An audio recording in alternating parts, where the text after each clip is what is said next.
निकाय जान दो। नमस्कार विद्यार्थियों, वेलकम ऑल स्टूडेंट। चलिए आज हम इस क्लास को, ये जो सेकंड क्लास है डस्ट ऑफ स्नो पोएम के लिए, इससे पहले मैं इसका जो बेस है वो आपको करा चुका हूँ। और आज हम डस्ट ऑफ स्नो पोएम में जो भी क्वेश्चन आंसर हैं, सभी प्रकार के इम्पोर्टेंट क्वेश्चन, इसको हम जानेंगे। साथ में इसका जो बेसिक मीन्स है पोएम का वो भी समझ लेंगे। और आप सभी अपने साथ पेन कॉपी रखिए और इसे नोट डाउन करते चलिए। तो चलिए स्टार्ट करते हैं। जल्दी से आइए सभी स्टूडेंट और जुड़ जाइए। देखिए, आपको यदि बहुत अच्छी ऊंचाइयों तक पहुंचना है तो आपको मेहनत कंटिन्यू करनी पड़ेगी, लगातार क्लास अटेंड करनी पड़ेगी। जो भी आपके डाउट रहते हैं आप क्या करें, कमेंट बॉक्स में बताएं, और क्लास कैसी लग रही है ये भी आप अवश्य बताइए। तो हम आज बिल्कुल बेसिक से इस क्लास को समझेंगे, और इस क्लास को पढ़ने के बाद इस पोएम से संबंधित किसी प्रकार का कोई डाउट आपके दिमाग में नहीं रहेगा। ठीक है, तो बड़े ध्यान के साथ पेन कॉपी लेकर बैठें और एक एक पॉइंट, इंपॉर्टेंट पॉइंट को आप क्या करते चलें, नोट डाउन करते चलिए। ठीक है, मैं DS राजपूत आपका स्वागत करता हूं, और हम इस क्लास में सभी प्रकार के जो क्वेश्चन है, ऑब्जेक्टिव क्वेश्चन है, थीम है, समरी है, इसको जानेंगे। ठीक है, तो चलिए स्टार्ट करते हैं। ये जो क्लास है ये क्लास 10th के लिए है, मुख्य तौर पर क्लास 10th के लिए। और इंग्लिश में हमारी जो दो बुक चलती है, फुटप्रिंट और फर्स्ट फ्लाइट, तो फर्स्ट फ्लाइट के लिए है। इसमें हम फर्स्ट पोएम को पढ़ रहे हैं। ठीक है, डस्ट ऑफ स्नो, जिसको लिखा है रॉबर्ट फ्रॉस्ट ने। ठीक है, तो सबसे पहले थोड़ा सा बेसिक हम समझ लेते हैं कि डस्ट ऑफ स्नो है क्या। ठीक है, इसमें क्या क्या है। मैं इस पोएम को पहले से पढ़ा चुका हूँ, तो आप प्ले लिस्ट में जाकर इस क्लास को अवश्य देख लीजिए। डस्ट ऑफ स्नो, पोएम का नाम क्या है, डस्ट ऑफ स्नो। ठीक है, इसको लिखने वाले जो पोएट हैं वो हैं रॉबर्ट फ्रॉस्ट। कौन है, रॉबर्ट फ्रॉस्ट। बहुत सरल सी पोएम है। ठीक है, बहुत सिंपल सी पोएम है, 2 ही स्टेंजा इसमें, और केवल 8 लाइन की पोएम है ये।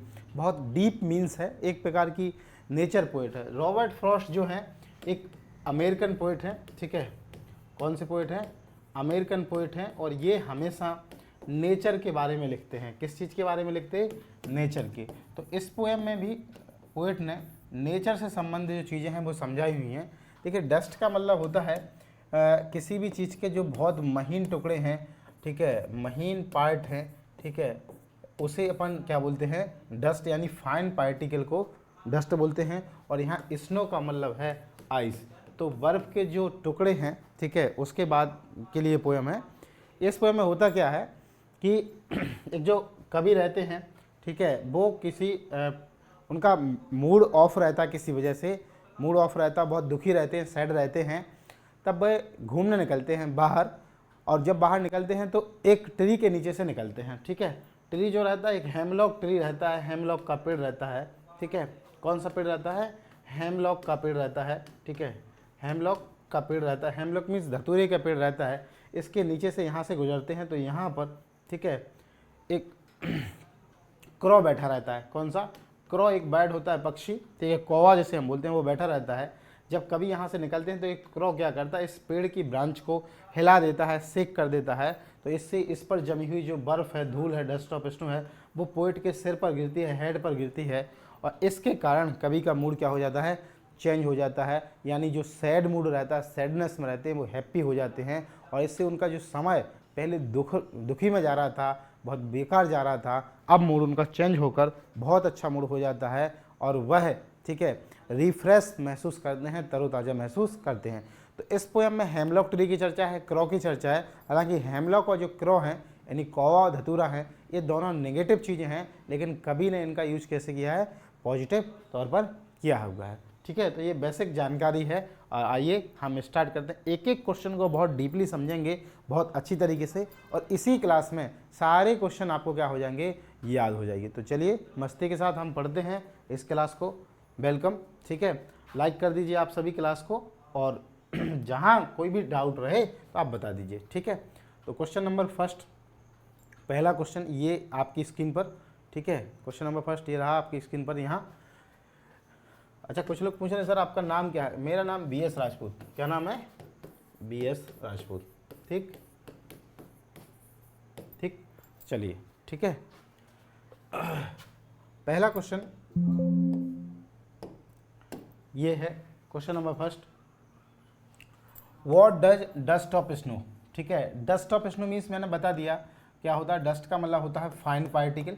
ठीक है, फाइन पार्टिकल किसी भी चीज़ के जो पार्ट हैं उसे बोलते हैं, और स्नो का मतलब होता है ice. Means dust of snow का क्या मतलब है, मीन्स क्या है या रेफर टू। रेफर के साथ हमेशा टू लगाया जाता है, क्या टू, तो इसका मतलब होता है, इसका मतलब क्या है, मीन क्या है, क्या अर्थ है। ठीक है, डस्ट ऑफ स्नो का क्या अर्थ है, क्या इसका मीन्स है। देखिए मिलाइए क्या इसका मतलब है। तो यहाँ देखो आप, dust of snow, dust of snow यानी बर्फ की धूल, डस्ट ऑफ स्नो यहाँ इन्वर्टेड कॉमा लगा लीजिए, मीन्स या रेफर टू, जो भी क्वेश्चन में आए आप वैसा लिखिए। Dust of snow means, dust of snow का मतलब है या रेफर टू या दर्शाता है द फाइन पार्टिकल। फाइन का मतलब होता है अच्छे। ठीक है, फाइन का मतलब क्या होता है, अच्छे। ठीक है, जैसे अपन किसी से बोलने लगते किसी भी से, हाउ आर यू, आप कैसे हैं, तो आंसर होता आई एम फाइन। क्या होता, आई एम फाइन। तो यहाँ लिखा है dust of snow means, dust of snow का मतलब है या रेफर्स टू फाइन पार्टिकल। ठीक है, फाइन पार्टिकल। देखिए पार्टिकल जो शब्द है ये पार्ट से बना है, किससे बना है, पार्ट से। तो पार्ट से ही बना है पार्टिकल्स। पार्टिकल्स माने किसी चीज के टुकड़े, किसी चीज के टुकड़े। ठीक है, तो dust of snow means, dust of snow का मतलब है फाइन पार्टिकल ऑफ स्नो। ठीक है, फाइन पार्टिकल ऑफ स्नो या फाइन पार्टिकल ऑफ आइस, बर्फ के छोटे छोटे अच्छे टुकड़े। फाइन का मतलब अच्छे, बर्फ के अच्छे छोटे छोटे टुकड़ों को हम क्या बोलेंगे, डस्ट ऑफ स्नो बोलेंगे। क्या बोलेंगे, डस्ट ऑफ स्नो बोलेंगे। इट्स फॉलिंग, फॉलिंग मीन्स होता है गिरना। फॉल मीन्स क्या होता है, गिरना। यह गिरती हैं फ्रॉम अ ट्री, कहाँ से गिरती हैं, पेड़ के ऊपर से गिरती हैं। कौन से पेड़ के, हेमलॉक ट्री के ऊपर से गिरती हैं। ठीक है, डस्ट ऑफ स्नो कहाँ से गिरती हैं, ट्री के ऊपर से गिरती हैं। और किसके ऊपर गिरती हैं, हम लिख सकते हैं on the poet.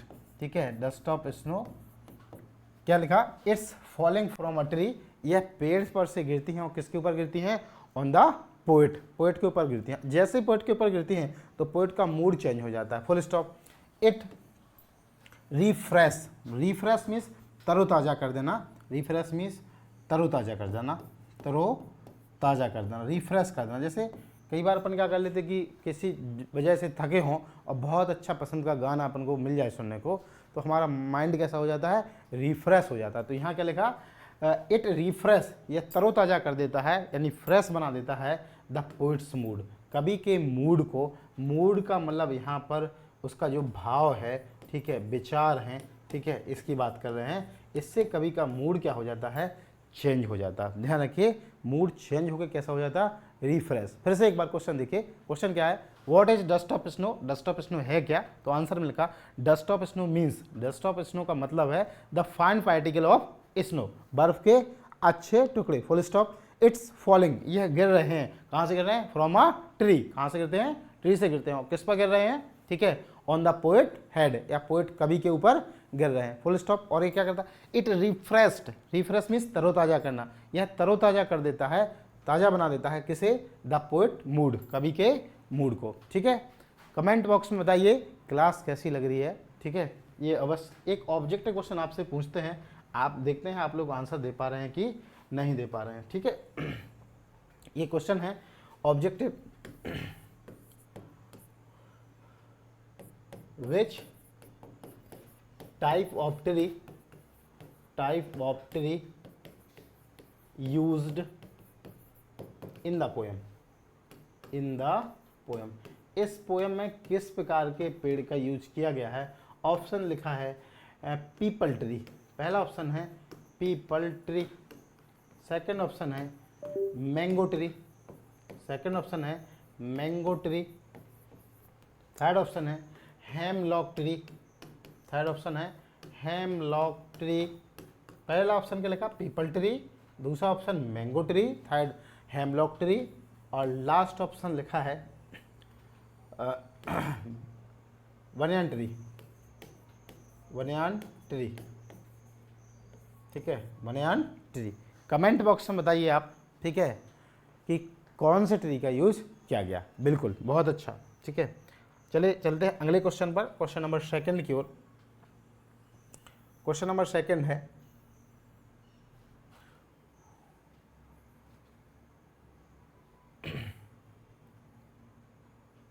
Question number second है, what are the symbol, symbol का मतलब संकेत, कौन से संकेतों का यूज्ड उपयोग किया गया है, किस प्रकार के संकेतों का या वस्तुओं का, यहाँ सिंबल का मतलब थिंग्स भी है, कौन कौन सी वस्तुओं का उपयोग किया गया इन the poem dust of snow.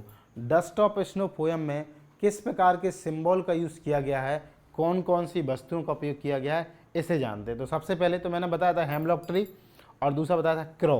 Hemlock tree और क्रो, हेमलॉक ट्री और क्रो दोनों क्या है, नेगेटिव चीज़ें हैं, लेकिन पोएट इसका यूज कैसे कर रहा है, पॉजिटिव कर रहा है। ठीक है, तो देखो आंसर में देखिए क्या लिखा, पहले आंसर हेमलॉक ट्री, सबसे पहले किसका उपयोग किया है, हेमलॉक ट्री। अब हेमलॉक ट्री है क्या, ये लिखा है सिंबलाइज, दर्शाती है या बताती है। हेमलॉक ट्री बताती है, ठीक है, क्या बताती है, सैडनेस, दुख को बताती है। ठीक है, किसको बताती है, दुख को बताती है, एंड पॉइजन, ठीक है, और किसी प्रकार की नेगेटिव चीज़ों को बताती है। पॉइजन का मतलब जहर होता है। ठीक है, किसी प्रकार की जो खराब चीज़ है उसे यहाँ फुल स्टॉप लगा देना। तो हेमलॉक ट्री, ठीक है, पहला क्या लिखा है, हेमलॉक ट्री, जो किसको बता रही है, यहाँ कॉलन का साइन लगाएंगे, सिंबलाइज, ये बताती है सैडनेस, दुख को, and poison, sadness and poison. Second में लिखा है क्रो सिंबलाइज, क्रो दर्शाता है बैड ओमेन, बैड ओमेन माने होता है अवशगुन। ठीक है, क्या होता, अवशगुन। देखिए शगुन मीन्स होता है किसी चीज का अच्छा, शुभ।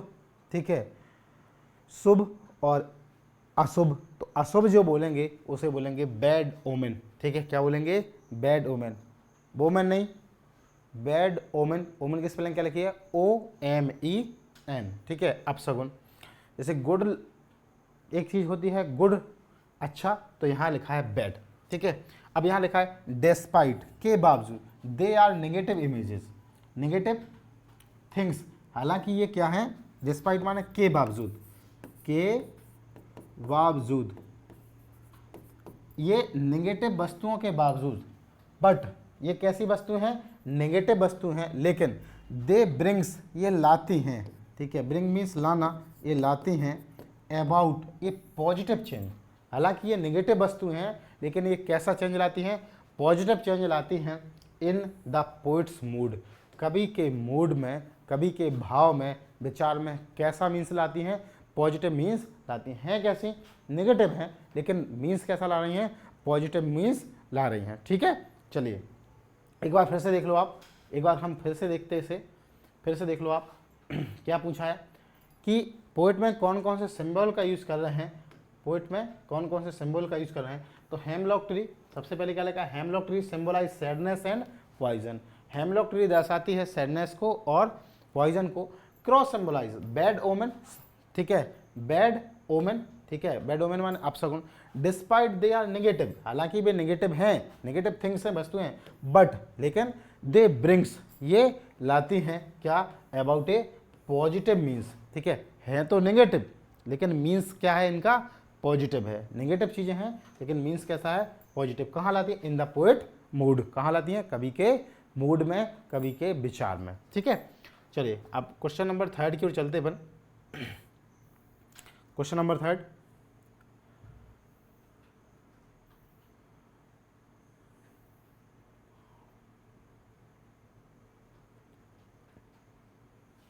क्वेश्चन नंबर थर्ड है,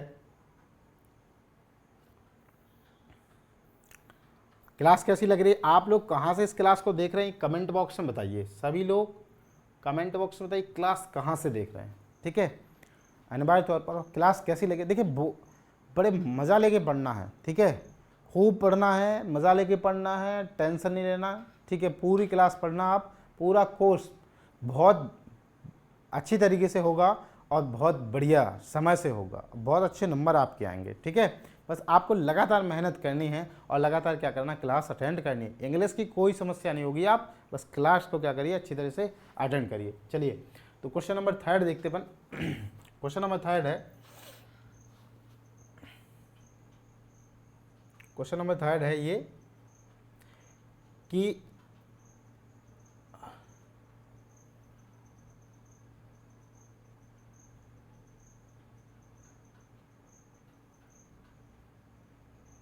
क्वेश्चन नंबर 3 में पूछ रहा है आपसे, हाउ कैसे has the poet mood change, कवि का मूड कैसे चेंज हो गया, कैसे हो गया मूड चेंज। जैसे आपका मूड चेंज करना हो तो क्या करना पड़ेगा, ठीक है। यदि आपका मूड मान लो पढ़ाई मन नहीं लग रहा है तो क्या करेंगे, अच्छा सा गाना सुन लेंगे, अच्छी सी मूवी देख लेंगे या कोई अच्छा सा खाना खा लेंगे, तो मूड क्या हो जाएगा, चेंज हो जाएगा कि नहीं। तो यहाँ ये पूछा है कवि का मूड कैसे चेंज हो गया, कैसे हुआ, मैंने क्या बताया था।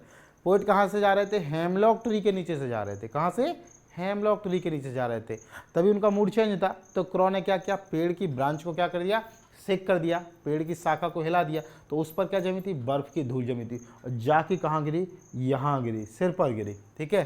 कहाँ गिरी है, पोएट के सिर पर गिरी, इस वजह से उनका मूड क्या हो गया, चेंज हो गया, क्या हो गया, चेंज हो गया। तो ये पूछा गया कि पोएट का मूड कैसे चेंज हो गया, ठीक है। देखो मिलाओ, the poet mood has change, the poet mood change, कवि का मूड चेंज हो गया फ्रॉम से, पहले कैसा था, sadness to happiness.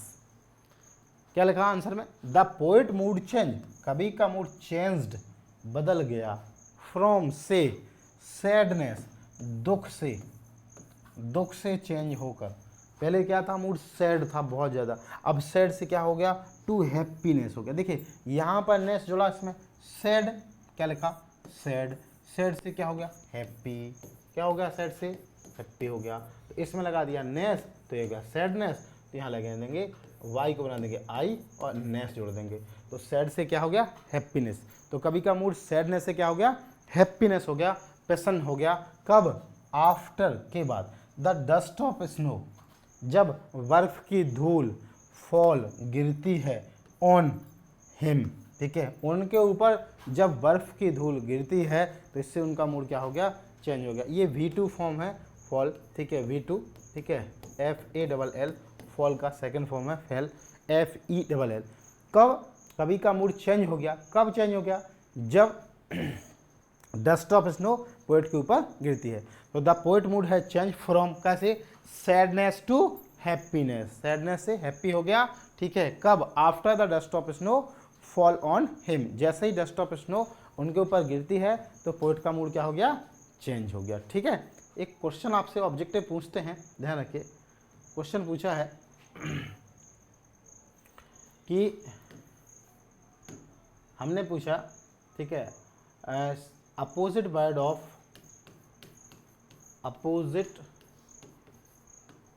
Word of sad, sad का अपोजिट वर्ड बताइए। पहला ऑप्शन बैड ओमेन, पहला ऑप्शन बैड ओमेन, दूसरा option क्रॉ, third option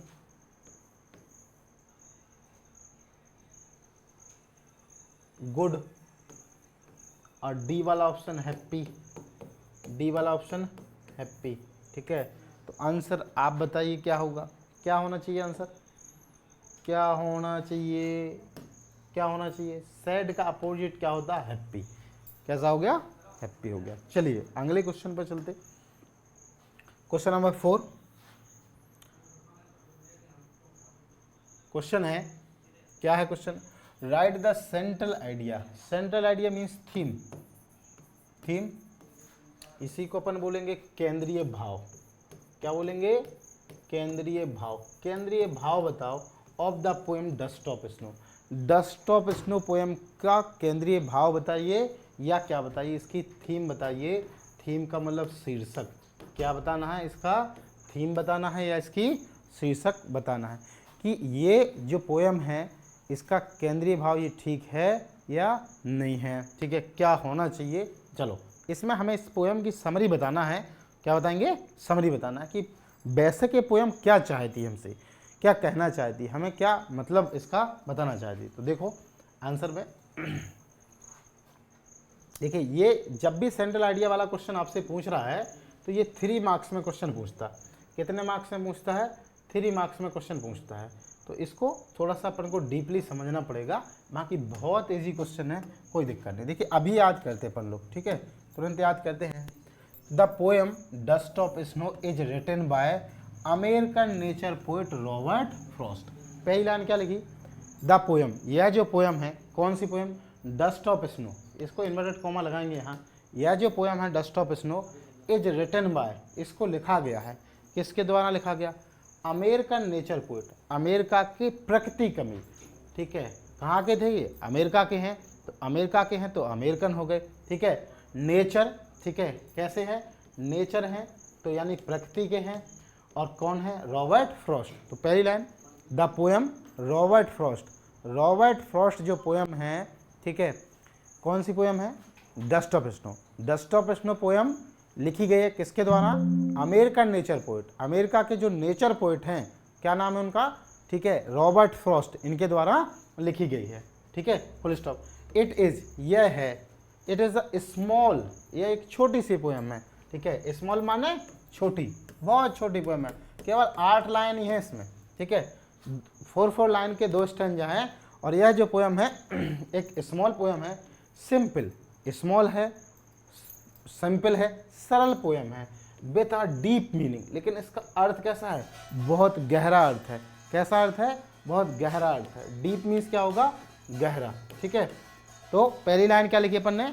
the poem, ठीक है, dust of snow is written by American nature poet Robert Frost, ठीक है। It is a simple, ठीक है, and small poem with a deep meaning. Meaning का मतलब क्या है? अर्थ।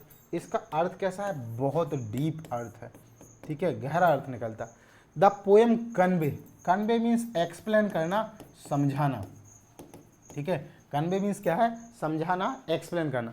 यह पोएम समझाती है दैट कि इवन ए स्मॉल थिंग, ये हालांकि, इवन मीन्स हालांकि या यद्यपि, ठीक है, क्या बोलेंगे अपन? यद्यपि, यद्यपि स्मॉल थिंग्स, जो छोटी वस्तुएं हैं, स्मॉल थिंग्स हैं, छोटी वस्तुएं हैं, ऑफ नेचर, प्रकृति की जो छोटी वस्तुएं हैं, कैन चेंज, वो बदल सकती हैं, क्या? अवर मूड, प्रकृति की जो छोटी वस्तुएं हैं वह मूड बदल सकती हैं, ठीक है। एंड ब्रिंग्स, और लाती हैं क्या? जॉय, प्रसन्नता लाती हैं, टू आवर लाइफ, हमारे जीवन में। क्या लिखा है? फिर से देखो आप, ठीक है, क्या लिखा है इसमें? लिखा है द पोएम कन्वे, यह पोएम हमें बताती है दैट कि इवन अ स्मॉल थिंग्स, की जो छोटी वस्तुएं हैं, किसकी? ऑफ नेचर, प्रकृति की जो छोटी वस्तुएं हैं, कैन चेंज, वो बदल देती हैं, अवर मूड, हमारा भाव बदल देती हैं, एंड ब्रिंग्स, और लाती हैं क्या? जॉय, प्रसन्नता लाती हैं, टू अवर लाइफ, हमारे जीवन में प्रसन्नता लाती हैं। द पोएट एक्सप्लेन, कवि ने समझाया है। एक्सप्लेन का मतलब क्या है? समझाना। कवि समझाते हैं, टू, कि अस, कवि हमें समझाते हैं, दैट की नेचर हैज़ द एबिलिटी, कि प्रकृति में वह योग्यता है। एबिलिटी का मतलब क्या है? योग्यता, कि प्रकृति में इतनी योग्यता है, क्षमता है, इतनी योग्यतावान है, टू केयर ऑल, कि वह इलाज है, ठीक है। केयर करने का मतलब इलाज करना, कि उसके पास इलाज है, काय का? इल, बीमारी का, ठीक है, काय का? बीमारी का। ऑल इल, सभी प्रकार की बीमारियों का इलाज है। ऑफ बोथ, ठीक है, सभी प्रकार की बीमारियों का इलाज है। ऑफ बोथ द माइंड, मन का भी इलाज है, एंड द बॉडी, ठीक है, माइंड का भी इलाज है और शरीर का भी इलाज है। तो एक बार फिर से देखते अपन, लास्ट की लाइन को फिर से देख लो।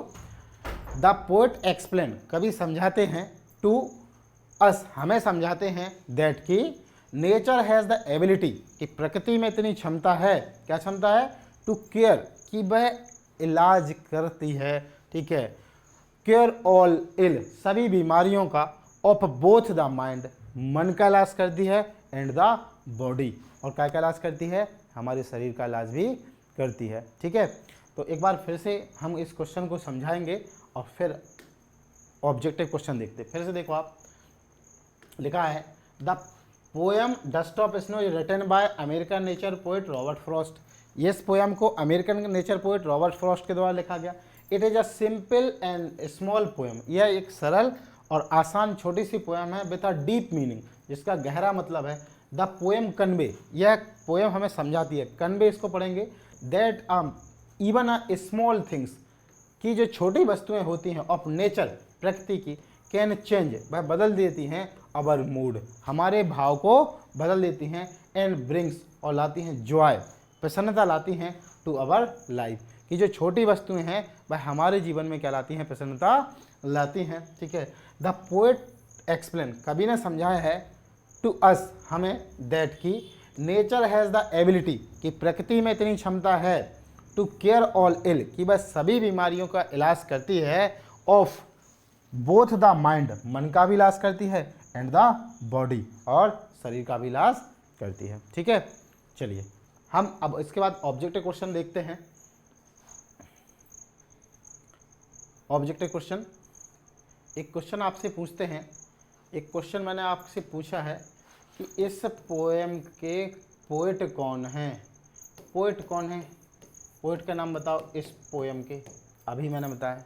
ठीक है, चलो ऑब्जेक्टिव क्वेश्चन, पहला ऑब्जेक्टिव क्वेश्चन है,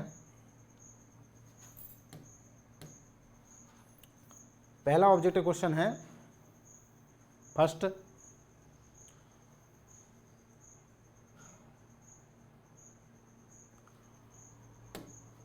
what is the setting of the poem dust of snow.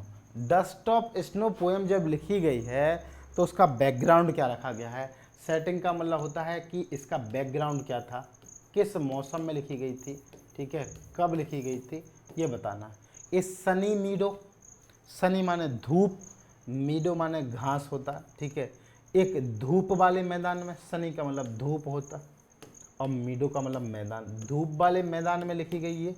दूसरा, ठीक है, ए शॉनी फ्रॉस्ट, ठीक है, एक छायादार या घना, एक जो घना जंगल है, ठीक है, उसके आधार पर लिखी गई है, घने जंगल में लिखी गई है। अगला क्वेश्चन है इसमें, ठीक है, अगला क्वेश्चन है थर्ड, ये रेनी स्ट्रीट, एक बरसात वाली गली पीछे बताई गई है, बरसात वाली गली बताई गई। ए डेजर्ट, एक रेगिस्तान में बताई गई है। तो आप बताइए क्या आंसर सही होगा, कमेंट बॉक्स में बताइए। ठीक है, क्या आंसर सही होगा इसका, ठीक है, कमेंट बॉक्स में बताना है सही आंसर क्या है।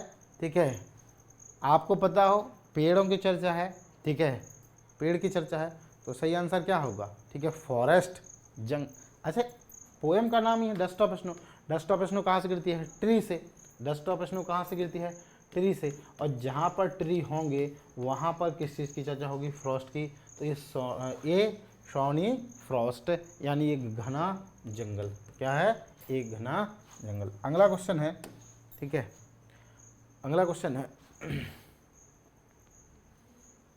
Question number second. अगला क्वेश्चन पूछा गया ये, what event triggers A change in the speaker mood in the poem. इस पोएम में किस कारण से जो स्पीकर है, स्पीकर का मतलब पोएट है और पोएट का मतलब रॉबर्ट फ्रॉस्ट, इनका मूड चेंज हुआ है, किस कारण से पोएट का मूड चेंज हुआ ये बताना।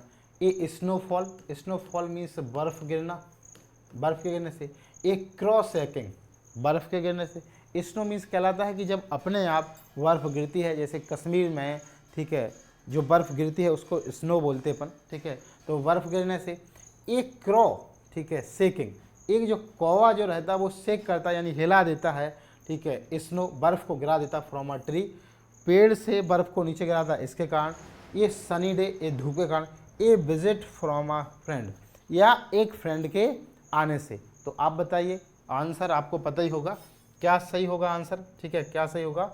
ए क्रॉस सेकिंग, ठीक है, स्नो फ्रॉम अ ट्री, एक क्रॉ क्या करता है, स्नो को इनके ऊपर गिरा देता है। ठीक है, तो ऑप्शन नंबर बी। अब थर्ड वाला मैं आपसे पूछूंगा, थर्ड वाला आपको बताना है, ठीक है, ये आंसर दिया गया नीचे। थर्ड वाला आप बताइए,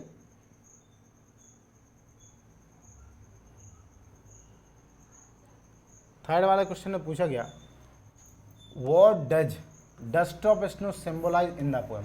इस पोएम में डस्ट ऑफ स्नो का क्या मतलब है, क्या मीन्स है, डस्ट ऑफ स्नो का क्या मतलब है। सैडनेस, दुख, ठीक है, दूसरा जॉय एंड रीन्यूअल, ठीक है। जॉय मीन्स आनंद, ठीक है। और रिन्यूएबल मीन्स होता है नया होना, नया होना। आन प्रसन्न होना, वो प्रसन्नता भी बढ़ जाना। डेथ मृत्यु, एंगर मीन्स गुस्सा। तो आपको पता हो, यह बताता है कि जॉय प्रसन्न रहो और प्रसन्नता बना के रखो। क्या रहता है, पोएट पहले से प्रसन्न रहता है लेकिन फिर मूड ऑफ हो जाता, तो डस्ट ऑफ स्नो जाके उसके सिर पर गिरती है धड़ाम, ठीक है, तो उसका मूड चेंज हो जाता और वो क्या हो जाता, प्रसन्न हो जाता है। तो इसमें ऑप्शन नंबर बी क्या है, सही है। क्वेश्चन नंबर 4, क्वेश्चन नंबर 4 में पूछा गया, क्वेश्चन नंबर 4 में क्वेश्चन है कि हाउ, कैसे, हाउ मीन्स कैसे, द स्पीकर, स्पीकर का मतलब है पोएट, कि कैसे द स्पीकर फील, कवि कैसा महसूस करता है, पोएट कैसा महसूस कर रहा है at the beginning of the poem, poem के शुरुआत में कैसा महसूस कर रहा है। पोएट जो है कैसा महसूस करता है पोएम के स्टार्टिंग में, वह कैसा महसूस कर रहा है, ये आपसे पूछता है वो। तो कैसा महसूस कर रहा है स्टार्टिंग में,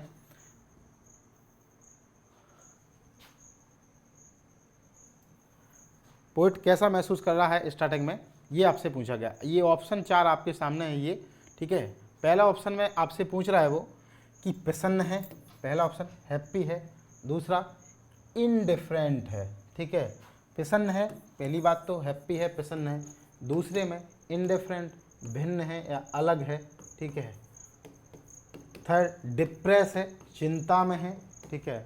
एक्साइटेड है, उत्सुक है, ठीक है, कैसा है, उत्सुक है। तो आप, मैंने देखिए बताया था आपको कि पोएट पहले कैसा रहता, सैड रहता, कैसा रहता, सैड रहता। सैड का मतलब बहुत ज़्यादा चिंता में रहता है। तो ऑप्शन नंबर कौन सा सही होगा, सी नंबर क्या होगा, सही होगा। कौन सा सही, डिप्रेस है वो, ठीक है। चलिए अगले पर चलते हैं अपन। अगला क्वेश्चन मैं पूछ रहा है आपसे,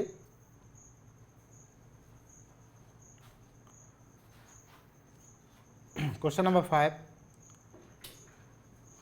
क्वेश्चन नंबर 5 में पूछ रहा है what is overall theme, theme क्या है डस्ट ऑफ स्नो, इस पोयम की ओवरऑल थीम क्या है। पहला ऑप्शन है द ब्यूटी ऑफ नेचर, प्रकृति की सुंदरता। दूसरा ऑप्शन है the power of small movement, कि जो छोटे छोटे क्षण हैं, मूवमेंट का मतलब टाइम, छोटे छोटे टाइम है, टू चेंज आवर प्रोस्पेक्टिव, ठीक है। हम प्रोस्पेक्टिव माने सोच रखना, ठीक है, कि हमारी जो सोच है उसको जो छोटे छोटे मूवमेंट हैं वो चेंज कर देते हैं, उस संदर्भों को चेंज कर देते हैं। या थर्ड में पूछा गया द इनएबिलिटी, ठीक है, टू विंटर, या जो शरद ऋतु है उसकी क्षमताओं को बताता है, या द इम्पोर्टेंस ऑफ फ्रेंडशिप को बता रहा है, फ्रेंडशिप के महत्व को बता रहा है, ठीक है। इनएबिलिटी, ठीक है, ये बता रहा है। तो ध्यान रखिए छोटे छोटे मूवमेंट को बता रहा है, किसको बता रहा है, छोटे छोटे मूवमेंट को बता रहा है और उसके महत्व को। तो ऑप्शन नंबर कौन सही है, बी नंबर सही है। लास्ट क्वेश्चन ये आपके लिए है,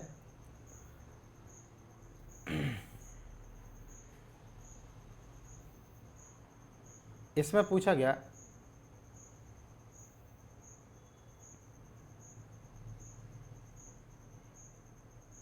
ठीक है, इसमें पूछा गया आपसे विच लिटरेरी डिवाइस, लिटरेरी डिवाइस का मतलब होता है अलंकार, क्या होता है, अलंकार। कौन से अलंकार का is prominently used in the poem, ठीक है। प्रोमिनेंटली माने हमेशा, ठीक है। कौन सी अलंकार का हमेशा प्रयोग किया गया इन द पोएम, यानी मैक्सिमम, प्रोमिनेंटली माने मैक्सिमम, ज़्यादातर कौन से अलंकार का प्रयोग इस पोएम में किया गया। मेटाफर, रूपक, रूपक अलंकार का प्रयोग किया गया। सिमिली, उपमा का प्रयोग किया गया, ठीक है। पर्सोनिफिकेशन, मानवीकरण, ठीक है, पर्सोनिफिकेशन मीन्स मानवीकरण, ठीक है। और लास्ट में एलिट्रेशन, अनुप्रास, ठीक है, क्या, अनुप्रास। तो ध्यान रखिएगा, ठीक है, कि जब भी ये पूछा गया किस प्रकार के अलंकार का प्रयोग इस पोयम में किया गया है, तो ध्यान हमें इस बात का रखना है कि यदि कहीं पर किसी निर्जीव वस्तु या नेचर की किसी वस्तु के हम गुण ऐसे बता दें कि मानव जैसे गुण बता दें, जैसे इसमें बताया गया है कि जो हेमलॉक ट्री है और क्रो है, इसने पेड़ का मूड चेंज कर दिया। तो मूड चेंज कौन करता है? कोई ह्यूमन कर सकता है। यानी पेड़ पौधों की क्वालिटी कैसी बता रहा है? मानव की तरह। तो मानव की तरह जहाँ पर भी वस्तुओं के गुण हम बताएंगे वहाँ पर कौन सा अलंकार होगा? मानवीकरण होगा, यानी पर्सोनिफिकेशन होगा। क्या होगा? पर्सोनिफिकेशन होगा। एक क्लास हम अलग से रखेंगे इलेक्ट्रिक डिवाइस के लिए, अलंकार के लिए एक सेपरेट क्लास रखेंगे। ठीक है, तो क्लास कैसी लगी? ठीक है, ये आप सभी अवश्य बताइए मुझे कमेंट में। ठीक है, ये लास्ट क्वेश्चन है, इसको रखते हैं और क्लास क्या रखते, कंप्लीट करते अपन। इस क्वेश्चन में पूछा गया, व्हाट इफेक्ट, क्या प्रभाव पड़ता है, does the crow have on the speaker? Crow के कारण कवि पर क्या प्रभाव पड़ता है? पहला ऑप्शन, इट्स फ्राइटेंस हिम, वह भयभीत हो जाता। फ्राइट मीन्स भयभीत हो जाना, वह भयभीत हो जाता है। ही मेक्स हिम एंग्री, वह गुस्सा हो जाता है। क्या हो जाता है? गुस्सा हो जाता है, भयभीत हो जाता है। It brings him sense of peace, उसको शांति महसूस होती है। ठीक है, क्या? उसको शांति महसूस होती है, शांत हो जाता है वो। और एक में पूछा गया, ठीक है, डी वाला ऑप्शन में, इट रिमेंड्स हिम अ ट्रबल, वो किसी समस्या में पड़ जाता है। ट्रबल मीन्स क्या है? समस्या। तो देखिए, पहले उसका मूड खराब रहता है, फिर वो क्या हो जाता है? शांत हो जाता है। तो ऑप्शन नंबर आपका सही को है, सी नंबर क्या है? सही है। ठीक है, कौन सा सही है? सी वाला सही है। तो चलिए बताइए ये क्लास कैसी लगी है आपको? ठीक है, अवश्य बताइए। Thanks for watching. मिलते हैं हम अगली क्लास में, तब तक पढ़ते रहिए, अपना ख्याल रखिए। अगली क्लास में मिलते हैं, तब तक के लिए शुक्रिया, बहुत बहुत धन्यवाद।